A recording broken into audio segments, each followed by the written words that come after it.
Thank you, Amy. Thank you for meeting with me and helping explain this whole process. Absolutely. I'm glad to be here. I'm glad that worked out for us. Okay, good. So ask me any questions, but I'll sort of go through what the LIT process is. Mm-hmm. Just like your IEP, there were teams, there were more people at the CSP teams.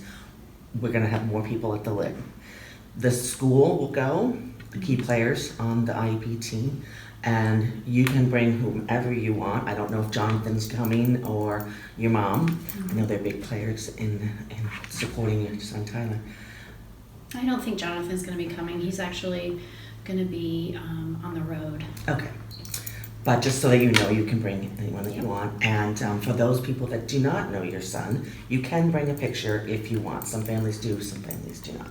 Okay. So the other players that sit at this table, you'll have the LIT coordinator, and she or he facilitates it. It's actually she in this direction. And then we have the special ed LEA from a school district, not necessarily yours, but from your county. Mm-hmm. We have the field director from this district. And then there is someone usually from Easter Seals, and then we have someone from the Department of Children and Families, and I think I've gotten all of them, and then me, myself as a LIT parent rep, and then you and anyone else you want to bring. And so they're gonna look to you to tell what's happening with Tyler, Mm-hmm. and they're gonna go through whatever services you've had in place or currently have. And then just like the CSP decided to refer you to LIT, the LIT team also has to agree that residential is the way to go. And I know that you have said that that's something, that's what you're hoping. I really think that that's what he needs right now. Right. And so as a team has to agree, they may not, just so you're aware, they may not agree, but what they will do is to put services in place and wrap around more than what you've gotten in the past. Mm-hmm. To try to help him be successful and not have to do the residential process, because that's another process which we'll go into if the team decides to do that. Okay. Do you have any other questions? Well, I was just kind of curious, like, why will this team have more answers than the CSP team? Like, How come they didn't offer anything? Because you have more people at the table, and they may have more funding mechanisms. They may be able to think outside the box to wrap around something that we haven't tried yet, to do local community, because we always want to try to keep our kids at home, that they feel will be, successful for him. And they will try to put those in place much quicker. Mm-hmm. So it's, just having more people to have more minds thinking together that what can we do to keep him in the community. Mm-hmm. Okay. What do I need to do to prepare? Like, do I need to write anything down? You can make all the notes you want, but what you want to say to this group, so that you can, if you're nervous, and that's okay if you are, so that you can follow along. We can do that together. Mm-hmm. I would, should have his IEP updated. They'll have the paperwork from the CSP, so you could bring the copies with that so you can follow along if they have any questions about that. I think, that's really all you need. It's just, whatever's going to make you feel comfortable. Mm-hmm. I'm really scared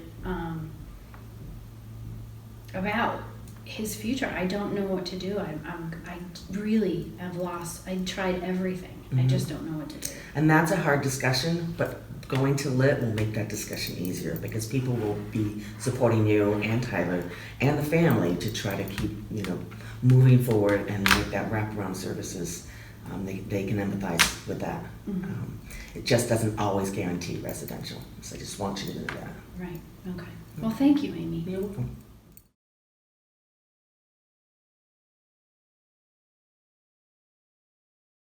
Good morning, Susan. My name is Erica, and I'm the LIT coordinator for Waterbury Mental Health.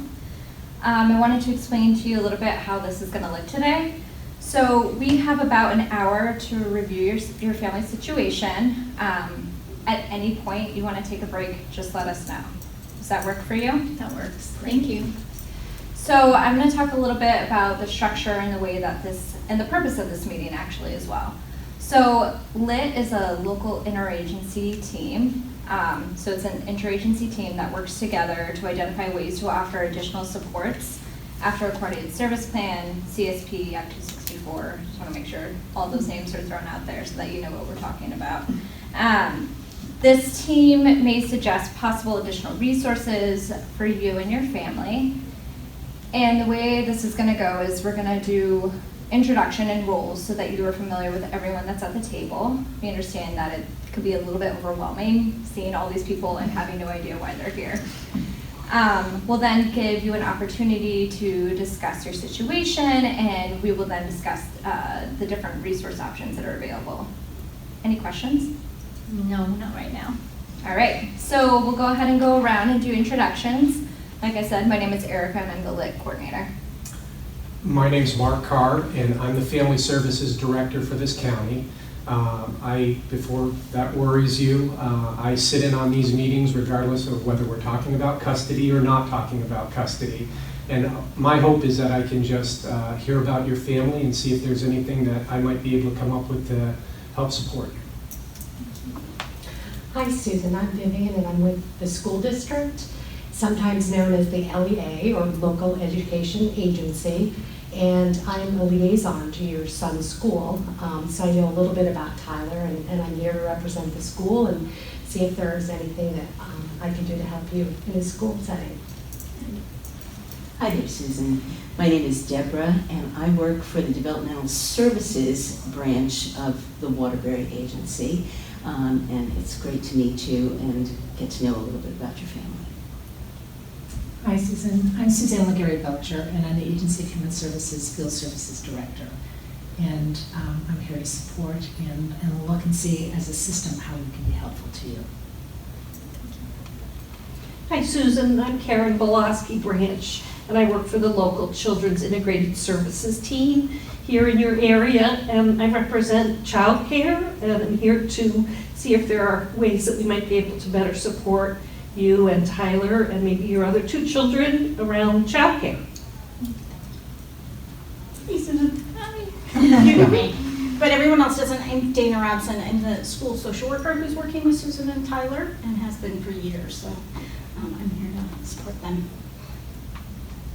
Well, I'm Karen, and I'm here to support Susan.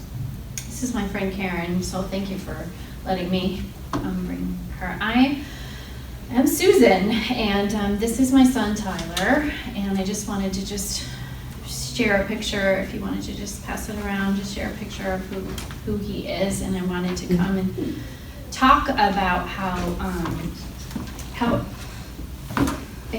hard it is, and I just wanted to come here and tell you about what's been happening and what hasn't been happening. We've had several CSPs, and things are just getting out of hand. And I really, really think that Tyler needs residential, and that's the reason why I kind of came here today. And I just wanted to just tell you that it's really been hard with having him, the other kids. He's really hard on the other kids. And sharing and stuff like that. And his dad couldn't come today. He's a truck driver and he's gone a lot. And so he couldn't come today to talk, but he is supportive. So I just needed to just come because I was a little frustrated at the CSP process because I was asking for more supports and some therapy. We're definitely having a hard time finding childcare. I have 2 jobs that I'm trying to do, and so I just, what else? Well, you had talked about not always feeling safe at the home with the other 2 children. Joy, your mom, helps out at night so she can do the night job.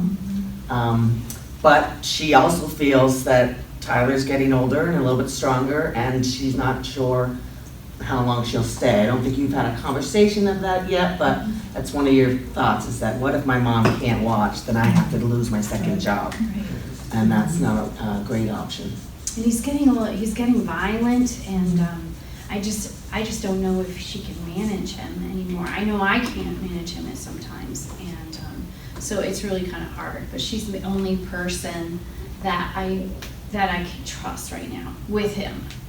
And I'm sorry, I didn't introduce myself because you guys all know me, but I am the parent rep for Washington.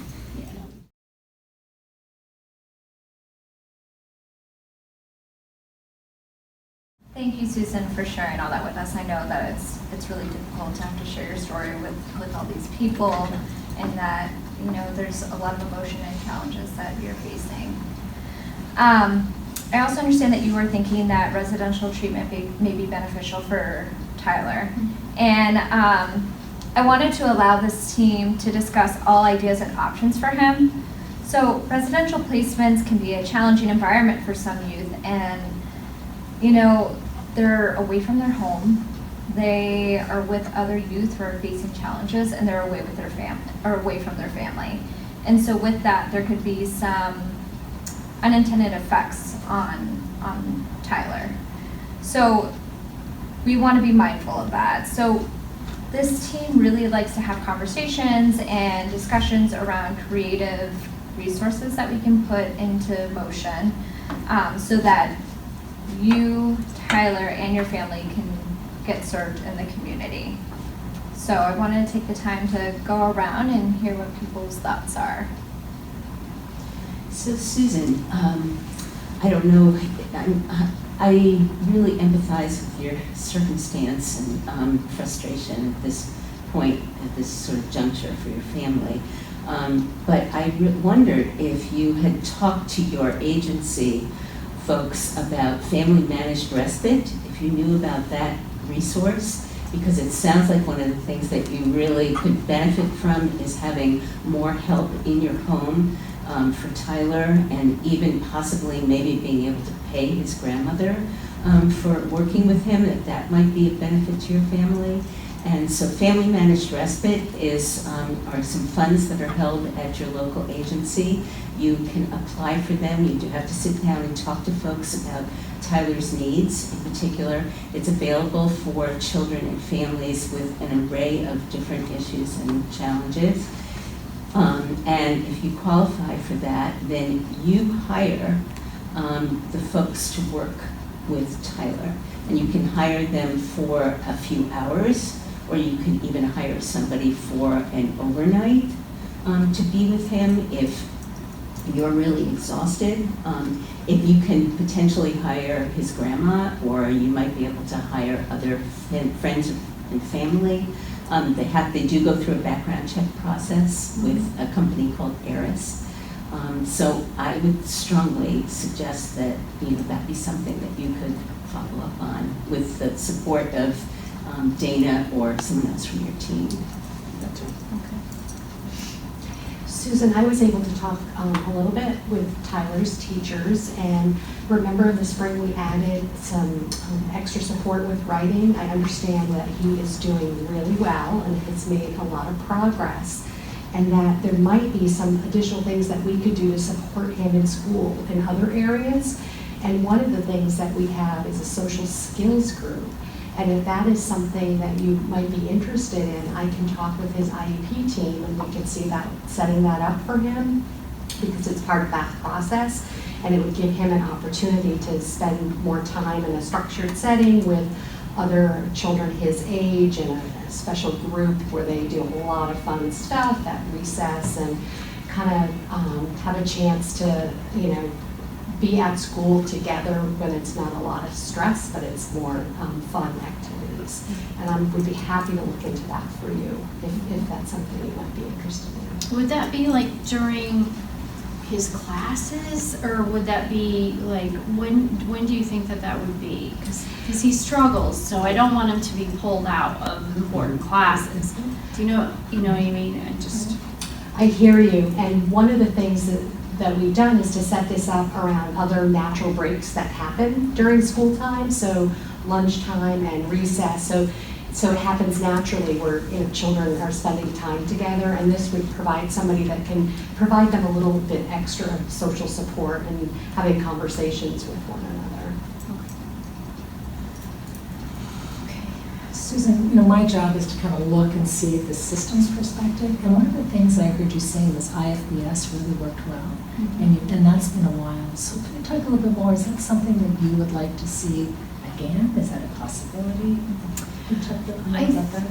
Well, it really did go well, and I really enjoyed the worker that came and gave me a lot of great strategies. I was really happy with that. The challenge that I'm having is we're in shared parenting with his father, and it just really seems like I'm getting the skills, and then he's not getting. That was really a breakdown. So I got some really great tools to kind of help him move away from anxiety and what's that word that you call it?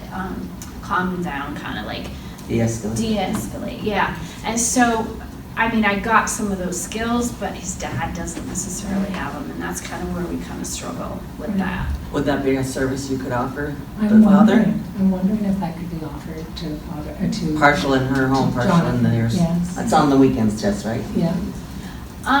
Yeah, because he's away during the week, but I'm sure we can work it out. But I think it would be helpful if we can offer that to him too in his dad's setting. There are a few different services like that are available to families that can be in both homes and work on the consistency between the two homes as well, because that is important, that he doesn't come to your house and have some expectations, go to the other house, have other expectations, so that consistency is important. Right. All right, so we can maybe look at that as a next step, maybe put that down. Susan, I'm taking notes so that you don't have to remember everything, so I'm capturing the ideas that you have. And I can make sure that Dana has those so that they can get to you, and we'll distribute everything among the team so you don't have to carry all of that information with you when you leave. The other thing, just kind of picking up on what folks were saying, is that if he's having some struggles at the end of the weekend, we have a team member who gets to school really early on Monday mornings, and if you feel it would be helpful for someone to have him just check in with him at school first thing on Mondays to kind of see how his weekend went, we could certainly do that. I'm just going to say that Tyler checks in with me a lot of the time, and before classes especially, because he's anxious all the time, and so anytime there's anything that's uncomfortable in class or he doesn't know what's going to happen, it really is hard. So checking in before classes is really good. I can't do it every single day. And so if we could work together with the aide and figure out how to sort of cover a couple of his classes, like math class, having check in before math class, and then in the mornings, do you think, what other times would be good? Well, he's telling me that he really enjoys gym, and he enjoys lunchtime. So he's telling me those are the things that he likes right now, and he has a pretty good set of friends, I think. But math, he struggles big time with, and writing. He's really kind of struggling with his writing. Yeah.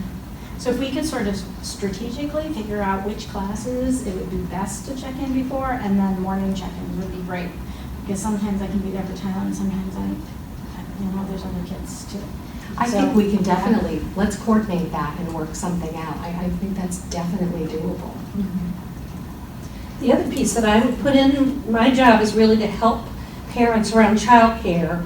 And childcare means more than like preschool or that kind of thing. So we work with young kids, but we also work with kids up to the age of 13. So that can include after school. We could be looking at, what kind of childcare you have or feel like you would like to have for your other two kids as well. And I could do a lot of coordinating with you, with the childcare providers. If you think after school might be a good option, is to look at what are the possible programs in your area, so I can do all of that work as well, and help to see. You have a great resource in your mom, clearly, and I can certainly provide some support to her. In addition to what Deborah was offering, we may be able to, since she's a relative, there may be a way to pay her as the child care provider, which, that may not solve all of the issues, but, sometimes that's really helpful in addition to, what are some supports we can give to her.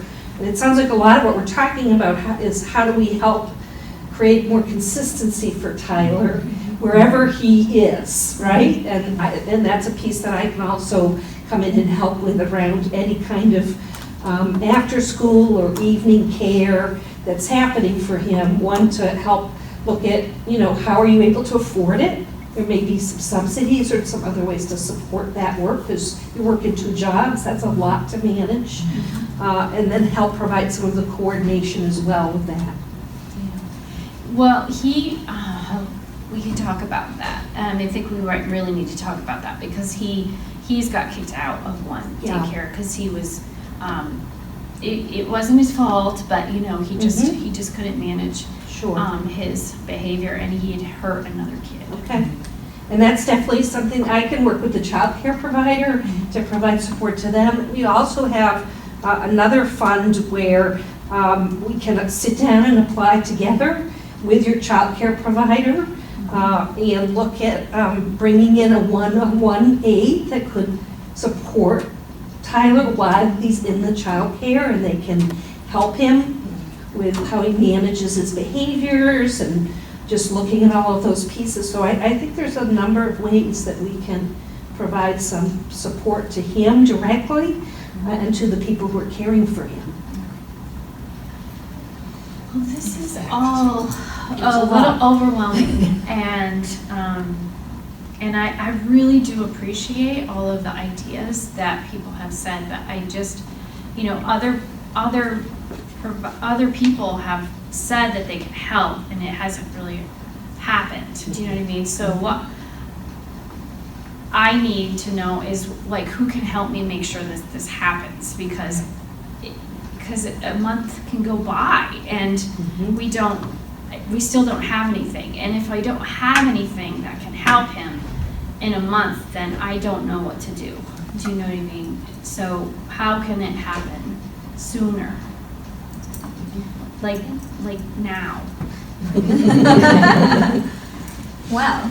We can sit down with some of the things. I know we've been dealing with a lot of waiting lists in a lot of places, to be honest, and it's been frustrating, I think, for everybody, especially for Susan and Tyler. So I think having people sort of, other people involved in this could be really helpful in helping sort of prioritize Tyler. And the family situation, especially if we can get like an IFBS worker this time who can do flexible weekend hours or something like that in order to be able to work with Jonathan.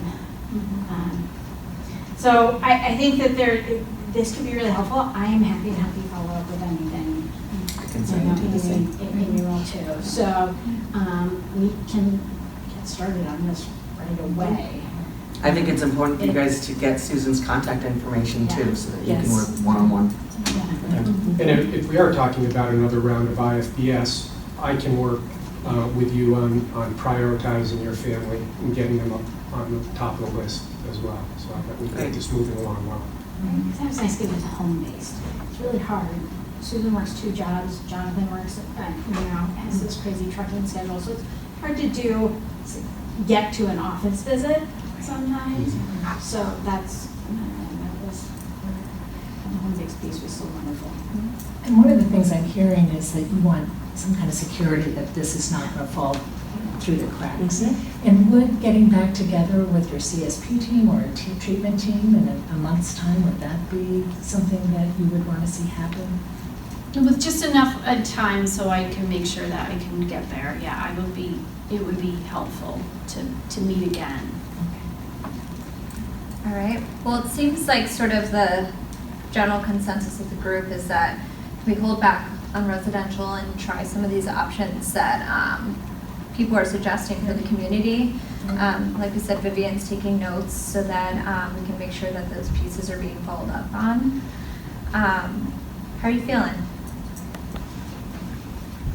Well, I am appreciating everybody's caring about the situation, and I do appreciate that. I am disappointed, but I am willing to see what we can make work. Absolutely. I'm willing to see what we can make happen. So. Yeah, and I really want to give these options a try. I understand it's going to be challenging. We're going to want to make sure we try to get everything into place, and I know Dana and Amy are really on board for trying to make sure that this is followed through on, and I think your immediate CSP team as well. But we are always open to having you come back. Like if, you know, down the road you're feeling like these supports are in place and they're not working, like things aren't changing, you know, the chaos is ongoing, and it's really difficult for us to function as a family. You're more than welcome to come back here. Thank you. Thank you, everyone. Thank you. Great, thank you. And Thank you for talking. Yeah, feel free to reach out if you have any questions.